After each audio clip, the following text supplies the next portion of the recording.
ಅದಕ್ಕೆ ನೀವು ನನ್ನ ಕರಿತೀರ ಅಂತ ನಾನು ಒಂದೇ ಕಾಲಲ್ಲಿ ನಿಂತ್ಕೊಂಡು ಎರಡೆರಡು ತಟ್ಟು ಕಾಫಿ ಇದೆ ಅದನ್ನ ಕುಡ್ಕೋತಾ ಇದ್ದೀನಿ.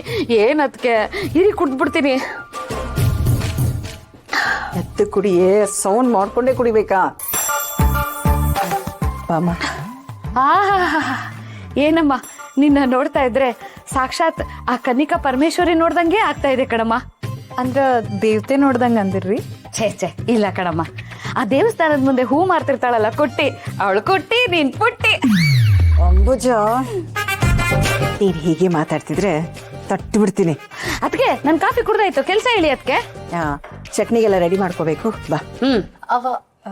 ಇಫ್ ಯು ಡೋಂಟ್ ಮೈಂಡ್, ಇವತ್ತು ತಿಂಡಿ ನಾ ಮಾಡಿಲ್ರಿ? ಹಾ, ಮಾಡ್ಬೋದಮ್ಮ. ಆದರೆ ಈ ಮನೆಯವ್ರಿಗೆಲ್ಲ ಮೊದಲಿಂದನೂ ನಾನೇ ಮಾಡಿ ಮಾಡಿ ಈಗ ಬೇರೆಯವ್ರು ಮಾಡಿದ್ರೆ ತಿಂತಾರೋ ಇಲ್ವೋ ಅಂತ.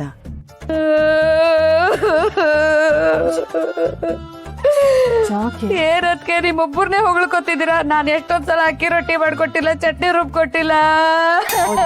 ಇವಳು ಅಕ್ಕಿ ರೊಟ್ಟಿನೂ ಚೆನ್ನಾಗಿ ಮಾಡ್ತಾಳೆ, ಚಟ್ನಿನೂ ಚೆನ್ನಾಗಿ ಮಾಡ್ತಾಳೆ. ಇವರು ಹೊರಗಿಂದ ಬಂದವರಲ್ವಮ್ಮ, ಅದಕ್ಕೆ ಹಾಗೆ ಹೇಳ್ದೆ ನಾನು. ಈಗ ನನಗೆ ತುಂಬಾ ಖುಷಿ ಆಗ್ತಿದೆ. ಅದಕ್ಕೆ ಬರ್ತೀರಾ ಈಗ? ಹಂಗಂದ್ರ ನಾ ಹೊರಗಿನಕ್ಕೆ ಅಂತ ಹೇಳಿದಿರ್ರಿ? ಏನೋ ಇಷ್ಟಪಟ್ಟು ನನ್ನ ಕೈ ರುಚಿ ಮನೆಯವ್ರಿಗೆಲ್ಲ ತೋರ್ಸುನು ಅಂತ ತಿಂಡಿ ಮಾಡ್ತೀನಿ ಅಂದಿನ್ರಿ. ಅದಕ್ಕಿಂತ ಮಾತು ಕೇಳ್ಕೊಂತೀನಿ ಅಂತ ಅನ್ಕೊಂಡಿದ್ದಿಲ್ರಿ. ಅಯ್ಯಯ್ಯೋ, ಸಮಾಧಾನ ಮಾಡ್ಕೊಳಮ್ಮ. ಶುಕ್ರವಾರದ ದಿನ ಹೆಣ್ಮಕ್ಳು ಕಣ್ಣೀರ್ ಹಾಕ್ಬಾರ್ದು. ಅದಕ್ಕೆ ಇವತ್ತೊಂದಿನ ಮಾಡ್ಲಿ ಬಿಟ್ಬಿಡಿ. ಅದಕ್ಕೆ ಏನ್ ನಡೀತದೆ? ಹೆಣ್ಮಕ್ಳು ಏನೋ ಮಾತಾಡ್ಕೋತಿದೀವಿ, ನಿಂದೇನೋ ಮಧ್ಯದಲ್ಲಿ.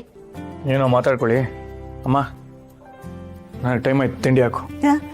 ತಿಂಡಿನಪ್ಪ ಒಂದು ಅರ್ಧ ಗಂಟೆ ಮಾಡಿಬಿಡ್ತೀನಿ.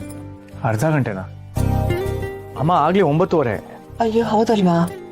ಡೋಂಟ್ ವರಿ, 10 ನಿಮಿಷದಲ್ಲಿ ನಾನು ತಿಂಡಿ ರೆಡಿ ಮಾಡ್ತೀನಿ. ಬ್ರೆಡ್ ಜಾಮು ರೆಡಿ ಇದೆ. ಬ್ರೆಡ್ ಜಾಮಲ್ಲಿ ಏನಮ್ಮ ತಿಂಡಿ ಮಾಡ್ತೀಯಾ? ಸ್ಯಾಂಡ್ವಿಚು. ಸ್ಯಾಂಡ್ವಿಚಾ? ಹಂಗಂದ್ರೇನು? ಅದು ಮಾಡರ್ನ್ ಫುಡ್ ರೀ. ನಾ ಮಾಡ್ತೀನಿ ಅಂತ ನೀವು ತಿನ್ನೋರಂತೆ. ಅಯ್ಯೋ ಬೇಗ ಮಾಡು ಹೋಗಮ್ಮ, ನನ್ಗಂತೂ ಬೇಗ ತಿನ್ಬೇಕು ಅಂತ ಅನಿಸ್ತಾ ಇದೆ. ಹೋಗು ನೀನು ಯಾವತ್ತೂ ಏನು ತಿಂದೇ ಇಲ್ವೇನೆ? ಏನೇ ಬಂದವ್ರ ಮುಂದೆ ಎಲ್ಲ ಅವಮಾನ ಮಾಡ್ತೀಯ?